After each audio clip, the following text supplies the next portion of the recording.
Well, Canada and the US have had a very good, balanced trading relationship for a long time. Canada has lots of things that the United States wants. In particular, energy exports is a huge area of strength for Canada. So we have lots of strength. At the same time, the American economy is 10 times as large as Canada's. And Canada has not fully diversified its export markets, and the United States knows that. And so the United States will use its greater size and strength to its advantage. Any country would do that in a negotiation.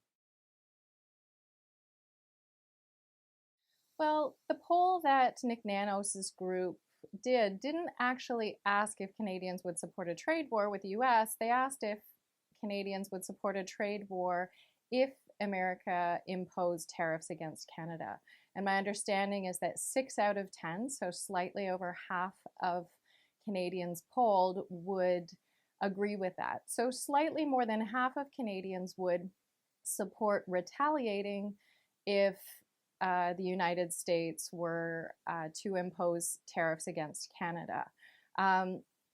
So Nick Nanos's group would need to comment further on the meaning of all of that. But for me, I think it's important not to encourage overstatements or even to encourage our Canadian leadership to overplay their hand.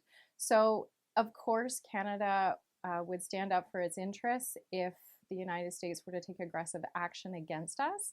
But first, the United States would have to take aggressive action against us. And at the moment, we don't have any inclination that that's going to happen. I know that there's talk about a potential border tax, but all of the signals that we've heard on the Canadian side is that we should expect to continue to have a good and positive trading relationship. So I wouldn't want to overstate the importance of that poll.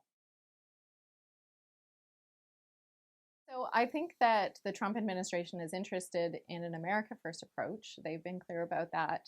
He was clear in his inaugural speech. He was clear throughout his campaign. He's interested in supporting American jobs for American workers and also American exports. Now, Canada is an importer of finished American goods on the manufacturing front, so that puts us in a good position. It's important to remember that one of the ways that the Trump administration can achieve its goals is by ensuring that it has markets to send its completed goods, and Canada is one of those places. And one of the best ways for him to continue to increase export markets, if that's part of his goal, is to ensure that he has good and positive trading relationships with countries like Canada, which of course we already have. Well, I think that the best outcome for Canada would be to build on NAFTA and to modernize it and to bring into NAFTA parts of the Trans-Pacific Partnership that were negotiated and that meet all interests. For instance, e-commerce is something that wasn't covered by NAFTA, and there's a chapter in TPP for that. Mexico represents a new and growing e-commerce market for both the United States and Canada, as it has a growing middle class and is positioned to be a very big player on the global economic front in the next 20 years. So doing things like incorporating those aspects of Trans-Pacific Partnership that meet Canada's interests into NAFTA would be a best case scenario. A worst case scenario, I think, would be if we ended up in a world of a wholesale negotiation of NAFTA. I don't actually think that that's going to happen, but that would be a worst case scenario. The other thing that we always have to be very aware of and careful about is being sideswiped on border issues.